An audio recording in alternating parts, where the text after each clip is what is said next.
안녕하세요. 대기업에서 레저 산업을 담당하고 있는 담당 멘토 김기동입니다. 자, 오늘은 1분기 실적이 발표된 롯데렌탈 함께 살펴보도록 할 텐데요. 일단 제가 어제 컨센서스와 함께 좀 살펴본다고 설명을 드렸기 때문에 이러한 컨센서스와 1분기 실적의 차이 함께 살펴보도록 하겠습니다.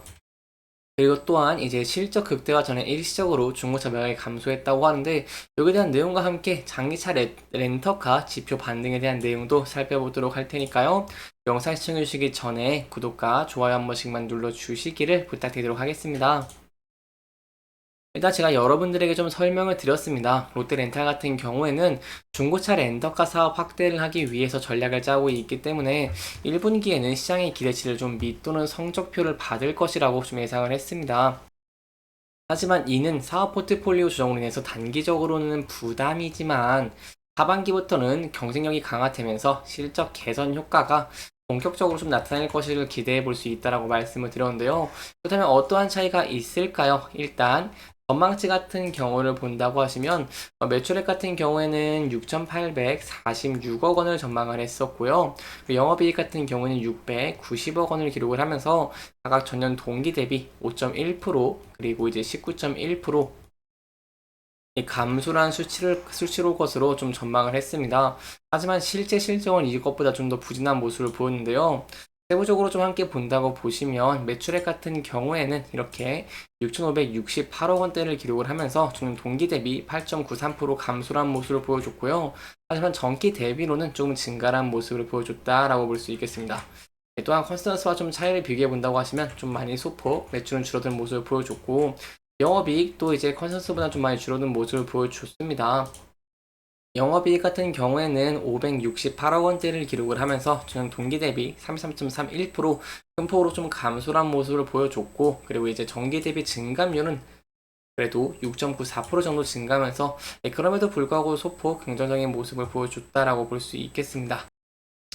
이러한 영향은 제가 여러분들이 항상 말씀드리는 것처럼 작년 6월 새로운 중장기 성장 전략을 발표를 하고 렌탈 본업의 이익의 극대화 방향으로 사업 포트폴리오를 좀 조정을 하면서 일시적으로 좀 실적이 감소됐다라고 좀 이해를 해주시면 좋을 것 같습니다.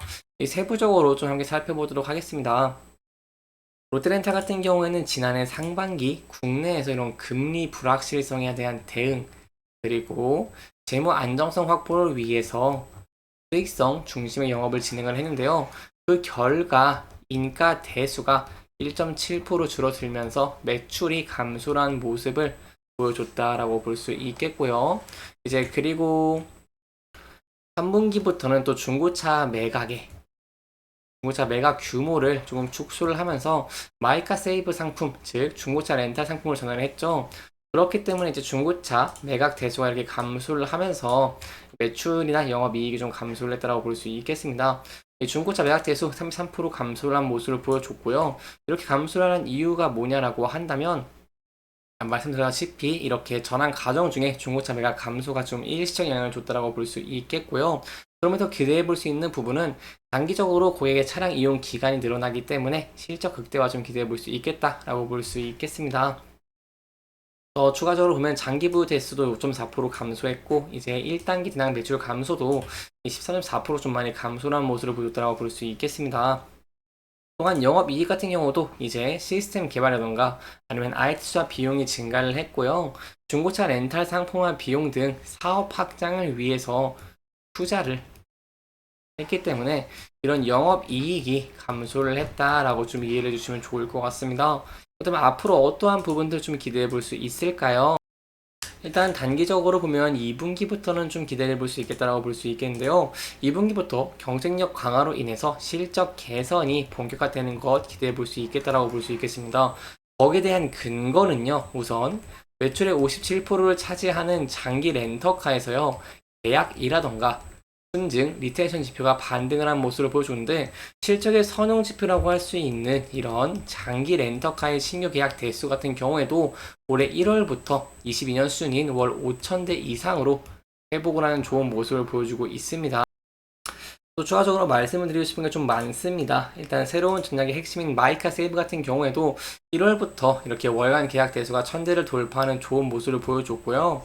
이 B2C 리텐션 이라고 하는데요. 뭐 재계약이나 이런 연장에 대한 비율도 작년 1월에 약 11.3% 수준에서 2월엔 45.8%까지 높아졌다고 볼 수 있겠습니다. 이렇게 리텐션 비율이 증가하게 된다고 한다는 것은 만기 반납 대수 감소로 이루어지기 때문에 이런 순증 전환에 좀 기여하게 된다고 좀 볼 수 있겠습니다. 또한 제가 감기 걸려서 죄송합니다. 매출의 약 10%를 차지하는 단기 오토 렌탈 사업 전략도 구체화를 하는 모습을 보여주는데요. 강한 외국인이 증가를 하다 보니까 단기 렌터카를 이용하는 주요 국가 대상으로 마케팅을 강화한 모습을 보여줬고요. 제주도 같은 경우에는 중국과 좀 밀접한 관련이 있습니다. 무사증 제도가 있죠. 비자 없이 중국인이 이제 제주도로 갈 수 있는 이런 무사증 제도가 있기 때문에 중국인 고객을 대상으로 기사를 포함한 렌터카 서비스도 준비를 중이다라고 볼 수 있겠습니다. 이렇기 때문에 지난달에 단기 렌터카 매출 같은 경우에도 동월 실적을 넘으면서 긍정적인 모습을 보여줬기 때문에 제가 2분기부터는 좀 긍정적인 실적들, 전망들 좀 기대해 볼 수 있겠다라고 볼 수 있겠습니다. 여기까지 실적에 대한 내용들 함께 짚어보면서 진행을 했고요. 추가적인 내용들도 여러분들에게 계속해서 설명해 드릴 테니까요. 영상 시청해 주시면서 구독과 좋아요 한 번씩만 눌러주시기를 부탁드리도록 하겠습니다. 마지막으로 롯데렌터카의 차트 함께 살펴보도록 하겠습니다. 롯데렌터카 같은 경우에는 박스권 내에서 좀 주가가 움직이고 있는 모습을 보여주고 있기 때문에 만약 이 부근대에서 이렇게 이동평균선의 지지를 받지 못하고 이탈하고 있는 모습을 보여주게 된다고 한다면 저희가 매물대가 많이 쌓여있는 이 라인대에 진입할 수 있을지 함께 지켜보시는 게 중요할 것 같고요. 만약 이 부근대를 이탈하게 된다고 한다면 이 박스권 하단 부분에서 지지를 받을 수 있을지 함께 지켜보시는 게 중요할 것 같습니다. 이 부근대 같은 경우에 저희가 본다고 하시면 이렇게 약 1년 정도, 1년 넘게 지지를 받았던 구간대이기 때문에 좀 지지를 해줄 가능성이 높아서 이 부근대 지지 여부 함께 지켜보시는 게 중요할 것 같고요. 2분기부터는 실적 개선이 기대가 되고 있기 때문에 이러한 면이 가시화되면서 상승하는 모습을 보여주게 된다고 한다면 저희가 앞서 저항을 받았던 이 라인대에서 저항을 받을지 아니면 돌파 후에 추가적인 상승 추세를 유지해 나갈 수 있을지도 함께 지켜보시는 게 중요할 것 같습니다. 이렇게 이번 영상에서는 롯데렌터카의 실질적인 1분기 실적을 함께 비교해 보면서 컨센서스와 어떠한 차이가 있고 어떠한 이유 때문에 감소를 했는지 함께 짚어보면서 진행을 했고요. 해당 영상은 개인적인 의견이 많이 들어갔기 때문에 투자자분들의 주관적인 생각과 해당 내용을 토대로 현명한 선택을 하시면 좋을 것 같습니다.